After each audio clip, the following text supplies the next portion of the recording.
my heart with joy to welcome our today's guest of honor, Padma Shri Dr. Samiran Nandi sir, an eminent gastrointestinal surgeon, medical academic and writer. He is the former member of the faculty of the Cambridge University, London University and the Harvard University. He is the founder editor of the National Medical Journal of India and Tropical Gastroenterology. In 1975, he joined the All India Institute of Medical Science, Delhi as a member of faculty. In 1996, Sir joined Sir Gangaram Hospital, Delhi, where he is emeritus consultant of Department of Surgical Gastroenterology and Liver Transplantation. He led a team which is credited with 241 liver sections during the period of 1996 to 2005. His contributions are also reported behind the Transplantation of Human Organs Act 1994, which made human organ trading illegal and recognized brain death as a form of death in India. Government of India awarded him the civilian honor of Padma Shri in year 1985. If we were to list Sir's achievements in the form of a book, this would be just a preamble to it. No words are enough to appreciate the service you do, sir. We are honored by your presence, sir. Thank you very much. Now, I request our chairpersons for this session, Dr. Jaikar sir, Professor and Head of the Department of Surgery, and Dr. Tirankar ma'am, Professor and Head of the Department of Gynecology, to felicitate Nandi sir.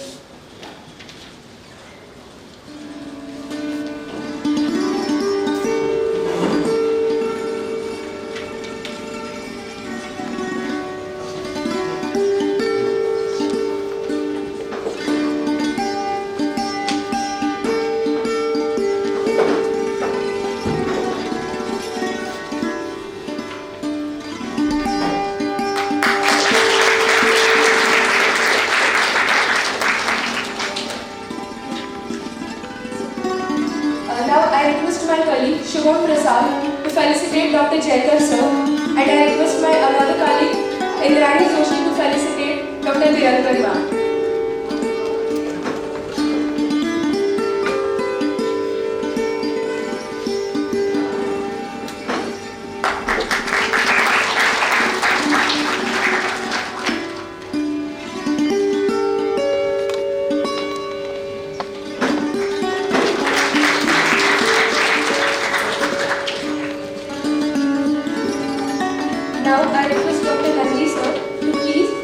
And enlighten us with the pearls of his wisdom.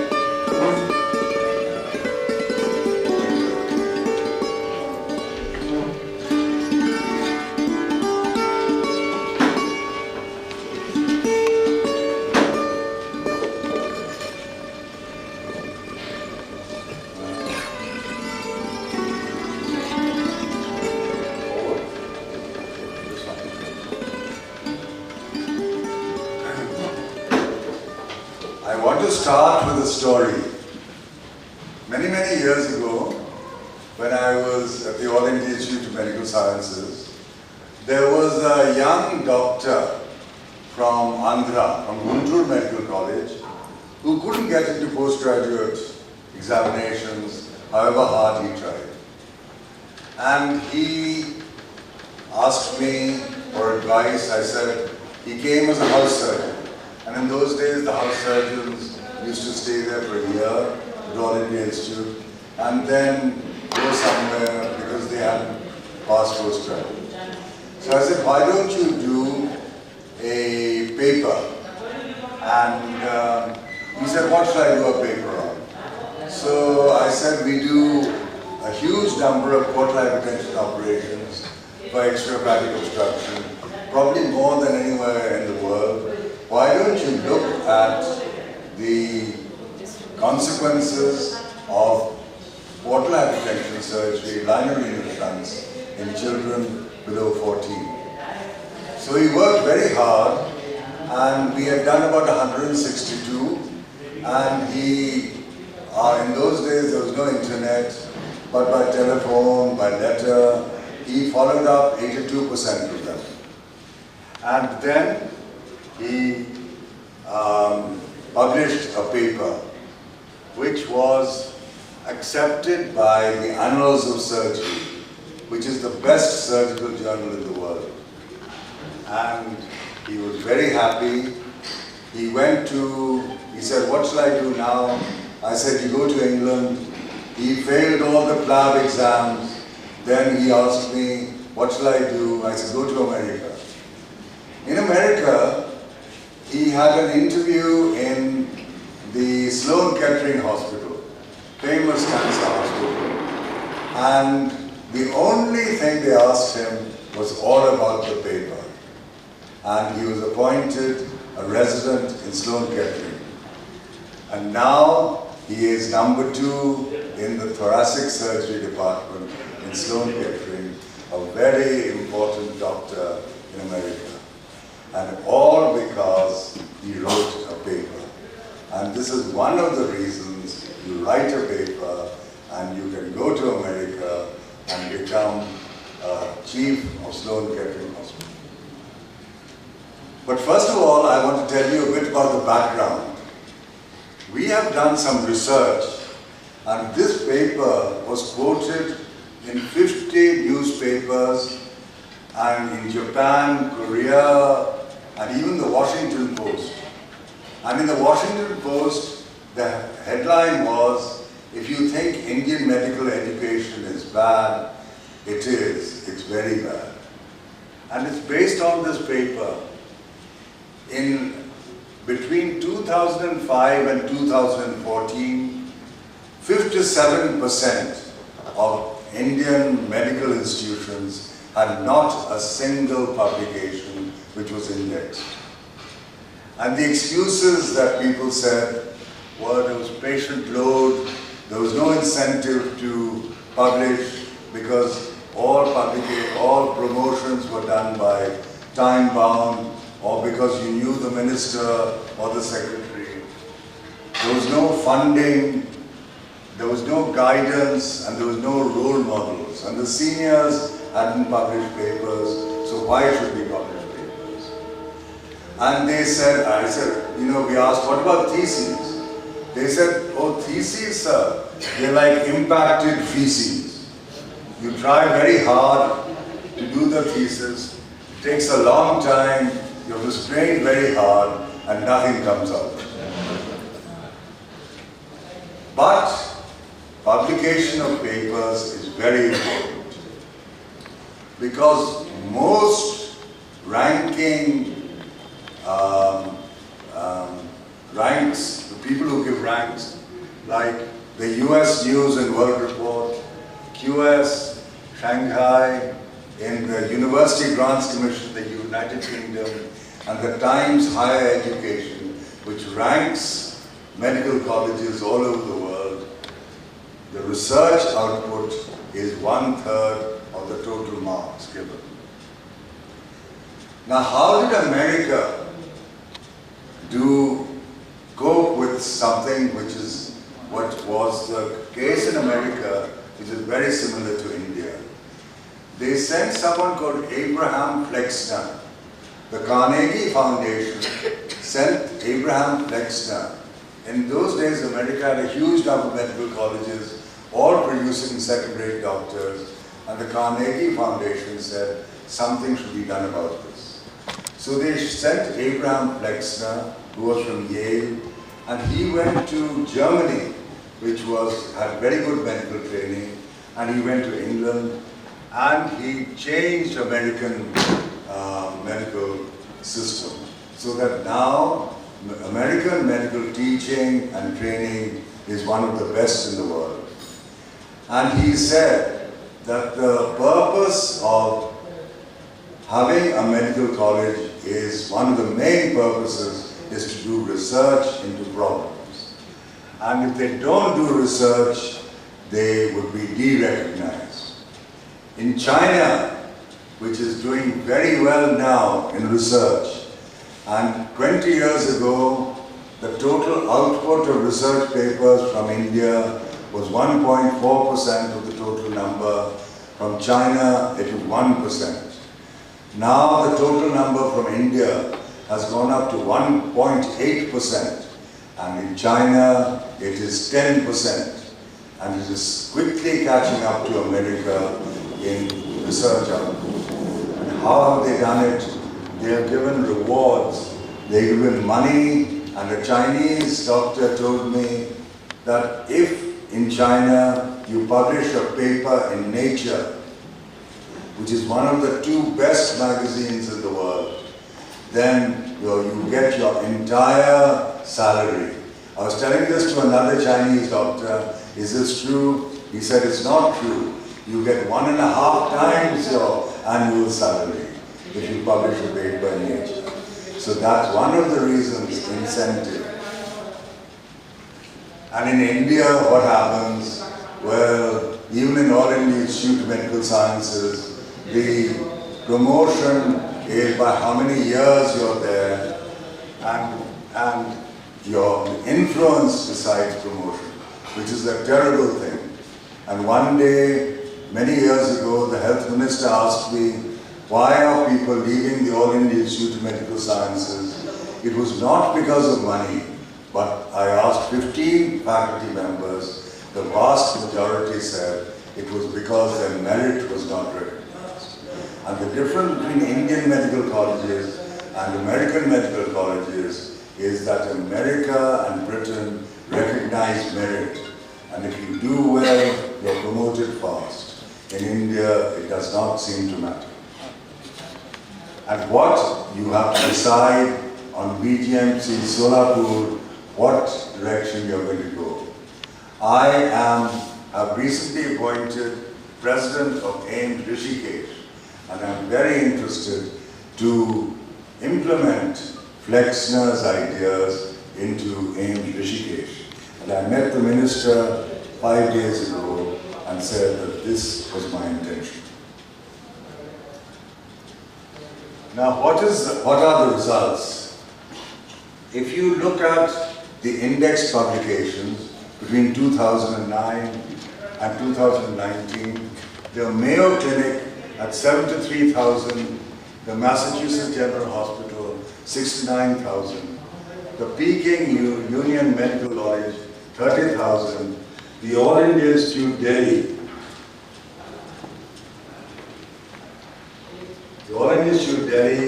at 20,000, even Gangaram at 1,412. Unfortunately, your medical college had only 11 publications in 10 years, which really is not very good, and you should improve.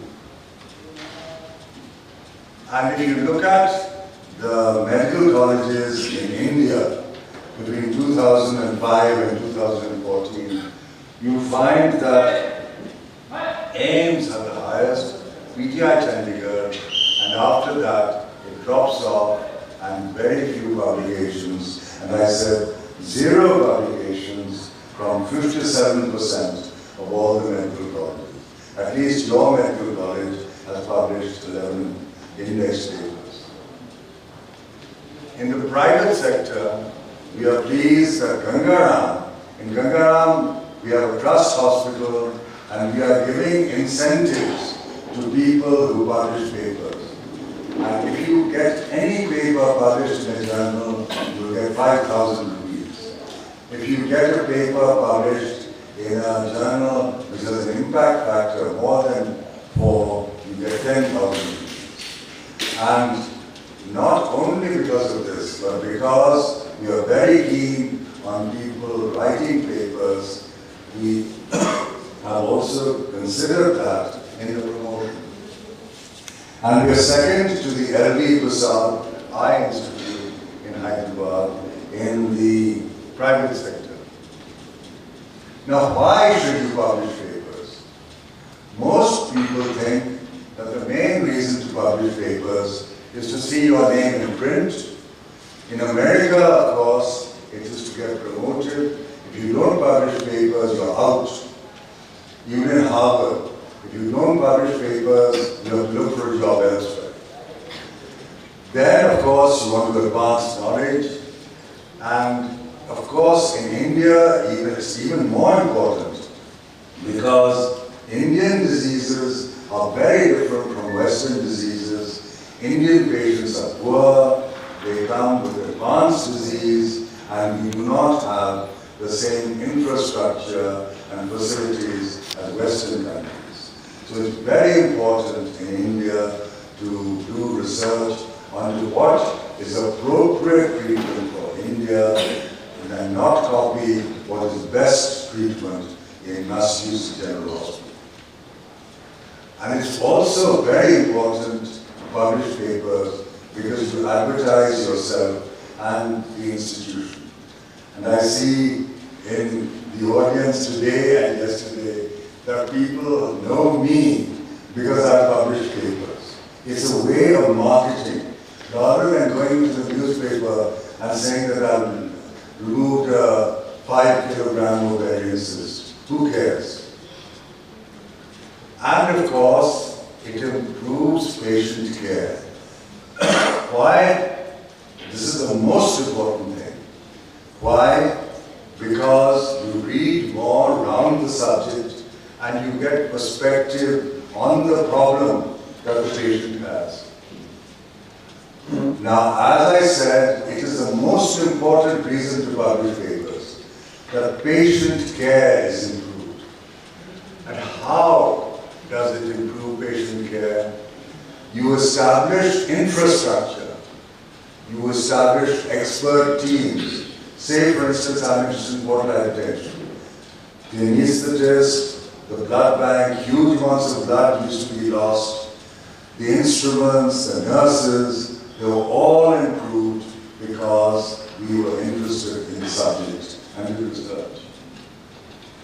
You get a center of excellence, you get referred patients from all over. It provides access to new treatments and introduces new technology, like liver transplant.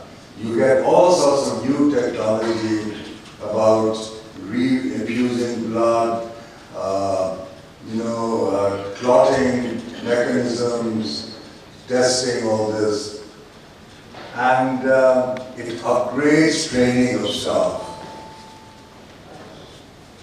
It also reduces healthcare costs. And why? Because we identify ineffective and unnecessarily costly interventions. And this is especially true in India, where we have a poor population and we need to reduce their costs as much as possible. We also have poor resources in health, and we need to use those resources as best as we can. And of course, a lot of Indian doctors, bright Indian doctors, go abroad, not only because of money, but because they have access to good research facilities abroad, and abroad their research output will be recognized. And the patients and clinicians both are involved in improving care, and patients join research projects because they are told that if you join this research project, we will know that this treatment is better for other patients, and many patients are agreeable to that. What is the data on this? There are a lot of papers which have shown that in 200,000 patients, for instance, treated with colorectal cancer over 4 years, then the survival is better and the mortality is better and it is significantly better. If you look at in clinical studies of ovarian cancer, the treatment in a non-trial hospital is increased risk of death. If you look at coronary artery disease, women and obstetrics, women in trials have a better outcome than women outside trials. And in coronary artery disease, there's improved survival in patients treated in research-active hospitals. And in the BMJ, on the 29th of April, the Royal College of Surgeons published a report saying that hospitals who do research provide better patient care. So it's a good thing to do research because you provide better patient care. Now, how you do research. You have to begin somehow. The first thing to do is to choose a topic. And the topic should be interesting, it should be feasible, it should be something that you can do within a specific period of time. It should provide a gap, fill a knowledge gap, and it should be useful. For instance, we got very interested in portal hypertension due to extra-value obstruction. And we found that these children had huge spleens, they vomited blood, and they died because there was no facility nearby for blood transfusion, leave alone operation. So we did a literature search and found that extra-value obstruction was very uncommon in Western countries. And in India, it was one of the main causes of vomiting, massive vomiting of blood. We discussed it amongst our peers. It was an unusual aspect of a common problem, which was vomiting of blood. And it was the first time in India that people studied something like extra-value obstruction. And we found that if you did an operation, that 92% of people survived 10 years. And Basu from Kolkata had followed up 30 patients with extra-value obstruction, and in 5 years, all of them had died. And we found also that none of them got encephalopathy, which was thought to be the case in England and America. Sherlock, who was a great hepatologist at the Royal Free Hospital, said that people with extra-value obstruction should not have an operation because the transport got blocked and they got encephalopathy. Only 5% of our trunks got blocked and none of our patients got encephalopathy. So Sherlock's ideas were completely wrong. So you can prepare a protocol. You have to read the literature for the background. What are your aims? Your aims are to find out what the results are of operations for extra-value obstruction. Methods, you follow up the patients, and what is the relevance of the possible results? The relevance is that if you find that the operation is useful, it is very good. If you find the operation is not useful, that is also good, but you shouldn't do the operation. So it's very relevant. What is the support necessary? In India, very little support is necessary. People say, oh, we can't do research because we don't have funds. And that is all rubbish, because people like Dennis Burkitt found out Burkitt's lymphoma in Uganda without a single pound support from the Medical Research Council of Britain. And all the great research that has come out from India, sadly, before independence mainly, have been done mainly by Englishmen and some Indians without any government funding. And you have to get ethics committee approval. Nowadays it's very important, whenever you're studying any person, patient, you must always go to the ethics committee and see if it is approved. The next step is the middle, and this is the most difficult part. You have to do the work. You have to collect and collate the data. It's very difficult in India to get follow-up. And I advise you that every single patient that you have should be entered into electronic medical records so that they're easily retrievable and you can follow up the patients very carefully.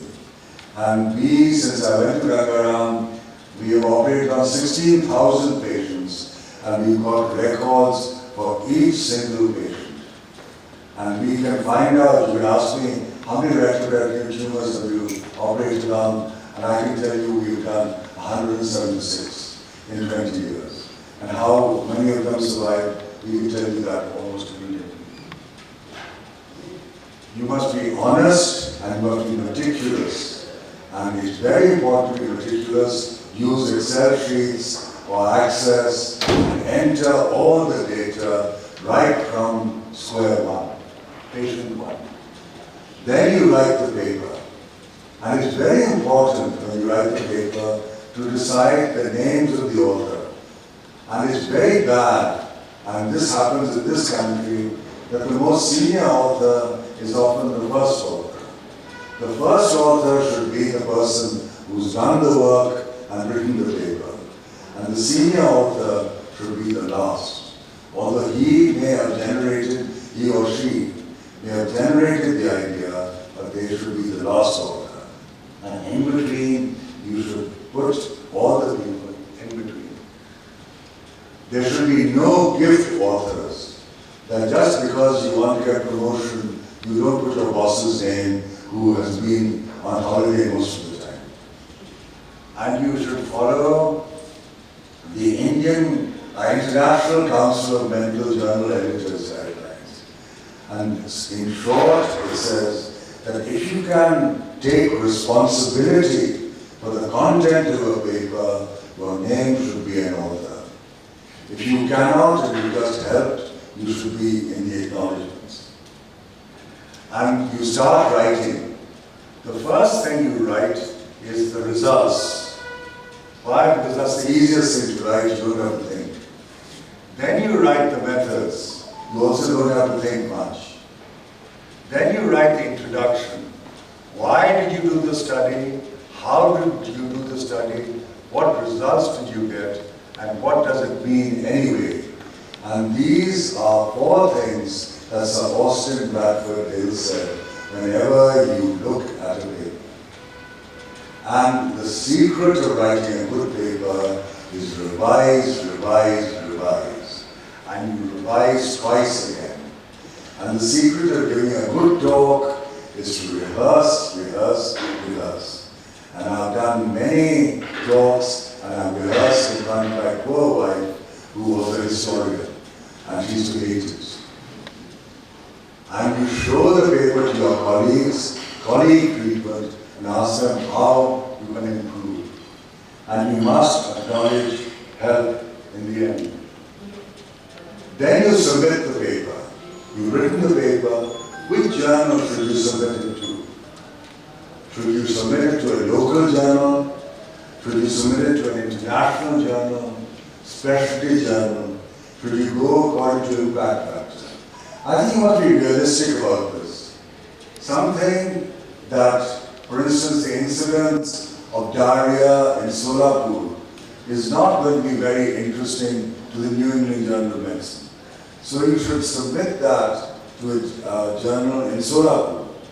But if you say that you have found a vaccine in Solapur where you have tested double-blind study in half the patients who got the vaccine, they survived, and the people who did not get the vaccine had a high mortality rate, then it's worthwhile submitting it even to an international journal.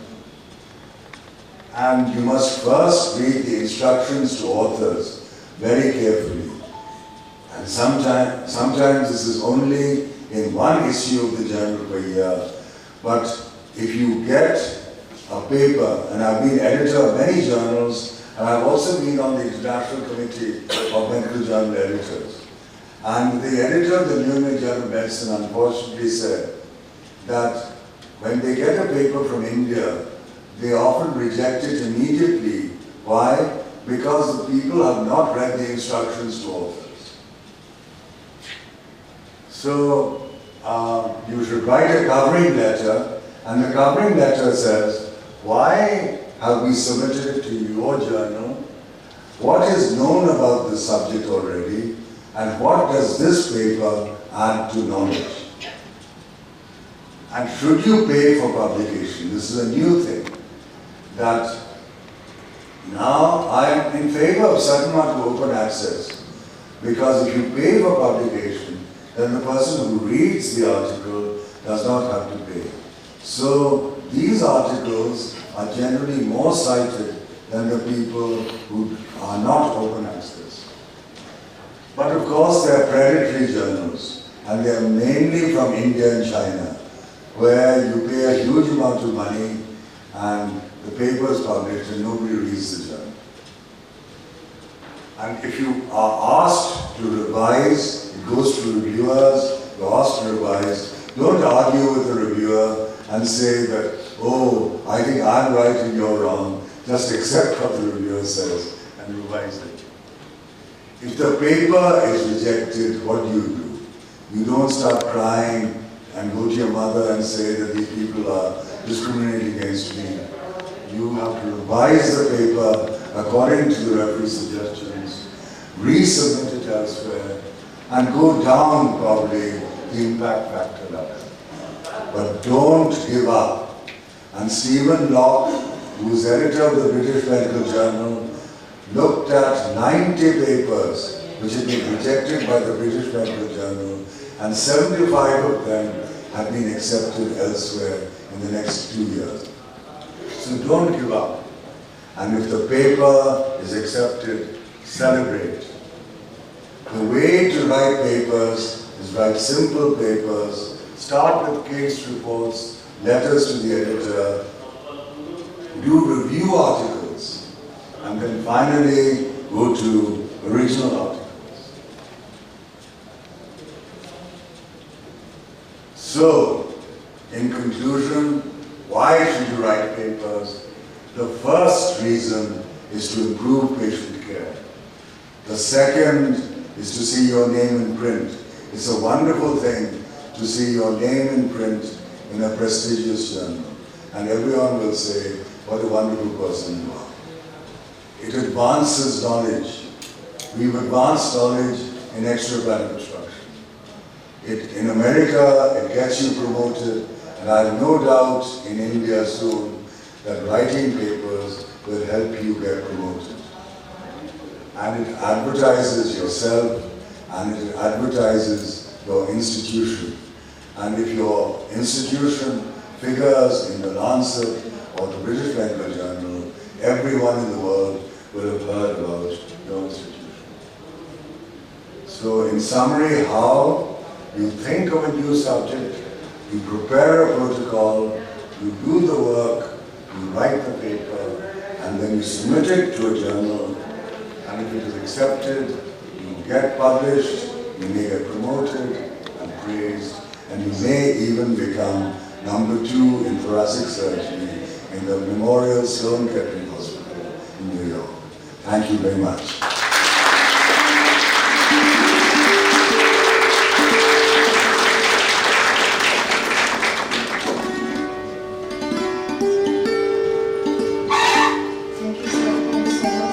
I hope our students will surely use this lecture and try and publish more papers.